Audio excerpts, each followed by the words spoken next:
We have to move on to a more serious and darker side of this is what happens in sports. It's tough. Klay Thompson was in the midst of another great, I mean, this was amazing. Game 6, Klay, 30 points, 8 of 12 shots, 4 3-pointers. 12 shots, 30 points. In just 32 minutes. But with just more than 2 minutes remaining in the third quarter, Klay tore his left ACL after landing awkwardly on this dunk attempt. There's so much to discuss here, especially with him going into the tunnel, coming back to take the free throws so dramatically. The man is made of vibranium. But I do want to move forward because Klay is set to become an unrestricted free agent. He will face a lengthy rehab. His father, Michael, told the San Francisco Chronicle today, quote, "There is no question," he said, "that Klay plans to re-sign with the Warriors," which, by the way, is what Klay said on the jump in the middle of the season when we interviewed him. The Warriors could sign a full 5-year max. That's what they plan on offering him, even after the ACL tear. Is that what we expect from both? Yeah, they haven't officially made the offer yet because they wanted to focus on the season. But it's my understanding from talking to Warriors people that Klay will get a 5-year offer for the full max, and that they plan to at least offer Kevin Durant a full 5-year max offer as well. Do you think that's smart for them to do? I think soon as Klay come out of surgery, Bob Myers should be sitting right on his bedside with the paper. Contract.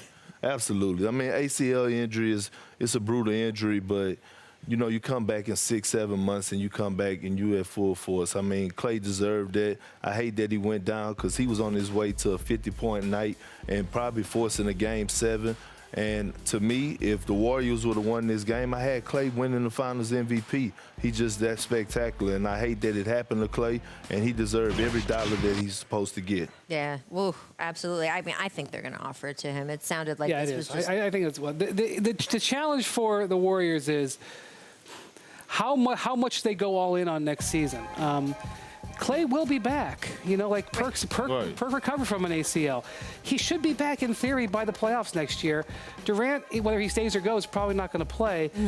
Do you try to re-sign DeMarcus Cousins? Do you use your mid-level exception? Do you balloon your payroll up towards $400 million to try to sneak into the playoffs so that he comes back, you can make another run? These are the questions that face the Warriors. The question about whether they should max Klay or Kevin, I think those have been decided. Look, I talked yesterday about luxury tax, and that's what a large part of what we're talking about here. Right. The Warriors' ownership, I understand it could be a huge luxury tax bill. I understand it could equal or even dwarf their payroll.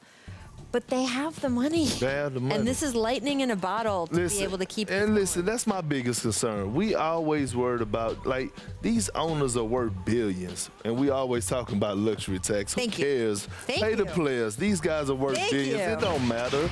Pay the guys what they deserve. Preach, Kendrick Perkins. Man. My favorite line of topic of conversation on this show.